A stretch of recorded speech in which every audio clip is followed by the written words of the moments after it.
hear Coach talk about, I asked the question Saturday about watching the story unfold after last season with you. What was it like hearing the words that he had to say about you? Well, it certainly feels good, but to me it talks more about our players. They're the reason why we all feel good. Those guys are they're doing a great job out there of just bonding together, playing unselfishly, which is the key to any defense, and doing what you ask them to do. So as a coach, you have more fun actually sitting back and just watching those guys go play, and Saturday was a good example of that. It did look like you were having a lot of fun, and Coach talked about how y'all played a lot more man on the outside. Did you get a lot more faith from your corners whenever you watch them play like they did Saturday? Well, one of the neat things we feel about our team is we have versatility. There's been weeks when we can play more man, weeks when we can play more zone, different types of zones, and our kids do a good job of being flexible, which allows us to try to, they know when we come to them on Tuesday and say this is what we feel is the best way to stop this offense. They buy in, and whether what we're playing up front, how we're playing the linebackers and the run fits that week, and what we're doing the back end, they do a nice job. And our job is to keep it simple for them, but at the same time be versatile enough to stop the different styles of offense we defend during the course of the season. On tape, where would you rank this UAB running back compared to all the other running backs y'all face this year? It'd be hard to rank him for certain, but he catches your attention with his leg drive and the way that he runs behind his pads and can create yards that really aren't there. It's a challenge to, if it's a one-man tackle, you're going to be in trouble because you have to get a lot of men to the tackle spot because he continues to try to get yards after contact. And certainly the last drive of the Florida-Atlanta game where they run it 12 straight times or whatever it is right down the field. What you could see is the wear-down effect on FAU's defense. And guys that are excited to tackle in the first quarter and they're okay with tackling in the second quarter and the third quarter, they'd really rather not tackle in the fourth quarter. They really didn't want to tackle at all. And the same people. So that's what you can see when they continue to ride a back with his power and mannerism. How do you duplicate that in practice? Well, you can't, and you wouldn't anyway at week 10. The one thing that our resume shows is that we'll bite ourselves and we'll get a bunch of people to the point of attack, and we do a decent job of creating knockback at the point of attack too. So there'll be some collisions on Saturday. We know that they'll bring it, but they'll know that we'll be there ready to hit as well. Where do you think your defense has grown from the beginning of the season until now the most? Well, I think certainly their trust in the scheme and their trust in each other. There's so many things that take part in putting together a really good defense, but the number one thing is really trust. And everybody just has a job to play. And what you just try to preach as the year goes on is that when everybody just gives up themselves and just sort of blends in with the defense the way it's designed to work, there's a lot of plays to be made. And one of the neat things sort of as us as a coaching staff is what we get to watch is different guys every week benefit in the headline department in terms of making the plays. And that's what the kids see. It's not about one guy. It's not about one unit or one position. Everybody locks in. We came in yesterday and all the big plays, all the turnovers, every turnover we created in that game, there were 3 to 4 guys that were responsible for the turnover being made. And then when you see the guys sharing the football, trying to score on defense, you can just see that this is a very close-knit group. Our leadership from our senior class and our older guys has been outstanding. And when you have all those elements, to be honest, it makes you look like a good coach. You talk about your versatility defensively. Saturday you showed more man than you probably have all year. Does that make it even harder to scheme against the defense because you showed another card? Well, we always we had played man before, but you always want to have them wondering exactly what it is that you're going to do going into the game.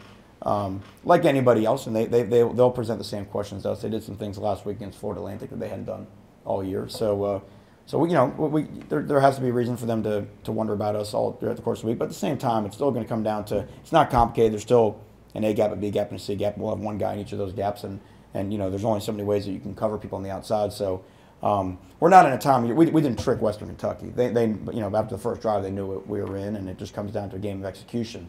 And so again, it's easy to say, well, we did this, we were successful because of the man, when a lot of the success was who the men were that were playing man to man. They did a great job. that Western Kentucky game early, they were able to run the ball off their right side, opened up some holes. What adjustments did you make? Why were those holes open? What adjustments were made to close it? Well, we just fixed our defense. The first run of the game, a play spits out just because we had poor gap control. And that's a neat thing. It's not anything that, I mean, they're just running inside zone. And they just had an open B gap that we had a guy that was a step slow getting himself into. And then a play later on, they had similar success because we just hit the fullback on the wrong shoulder. So our players understand now that offenses, for the most part, gain what we allow them to gain. And they know our structure enough to understand that if we're not all where we're supposed to be, then they have an issue. We can have a problem. But when we are, we're pretty hard to run the football against. What did you see to get to the quarterback as much as you did Saturday? Well, there were certainly some ways that we felt like we could attack their protection, but I thought Saturday was an example of the illusion of pressure sometimes is better than pressure itself. And when you have a quarterback who looks like they're uncomfortable with the illusion of pressure, that's what disrupts the timing. That's what makes the man coverage down the field all of a sudden get better, because now, will you stand in the pocket that extra count to get that route to come open? And that's tough. That's tough to be that guy to stand in there and do that. So I thought just the relentless nature, the fact we hit him a couple times early on, that later sometimes when we weren't even there, he either wanted to bail out or get rid of the ball early. He was looking for you. That happens. Part of it. Is it a strange coincidence you've had 4 different guys, I think it is now, get 2 interceptions in a game, or is it more of the way they're playing and the scheme and that? I think what our players believe is it's whether it's tackling or big plays. If everyone does our job, then the offense decides who gets to make the big play. On Darius Barnes' first interception, Mitch Villamez is unblocked. So Mitch can get the sack if the quarterback chooses to be sacked.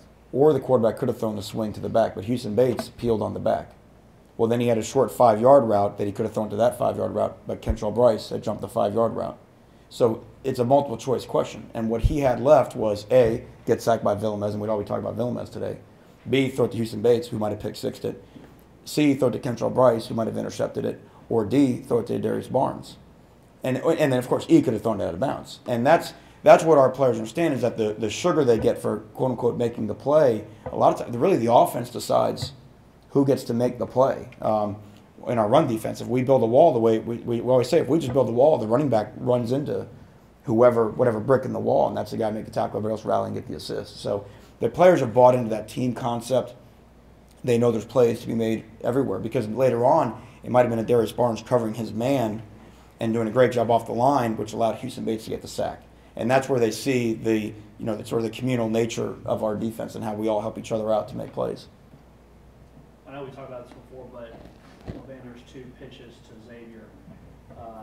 Not often you see it twice in a game, and I know you've practiced it a lot. Can you talk a little bit about your philosophy in teaching that and how it's been implemented this year?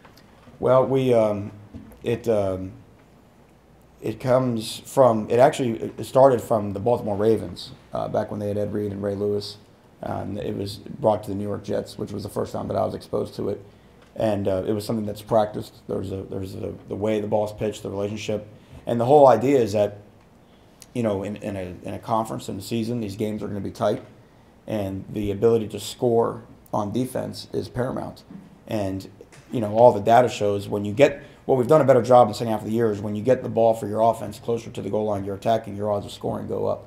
So on Levander's interception, when he's potentially getting tackled at hour 30, and then he's able to pitch the ball to Xavier, who runs the ball back to their 30, that's points. In the data world, we actually, by doing that, we have increased the amount of points that we can score for our football team. So now, what's important is that it's not haphazard, it's not schoolyard, it's not something we take very lightly, because we understand we have the ball in our hand. But I've also felt a little bit defensive for defensive players. I never understood why, when we stop to play defense, it's like you violate all your rights to have any excitement with the ball. We let all the offensive guys run double passes and pitches and reverses and flea flickers, and there's like this band of misfit toys that go over here and play defense, and And I think our guys, they resent that a little bit, and so we feel like we can do some things with the football to score.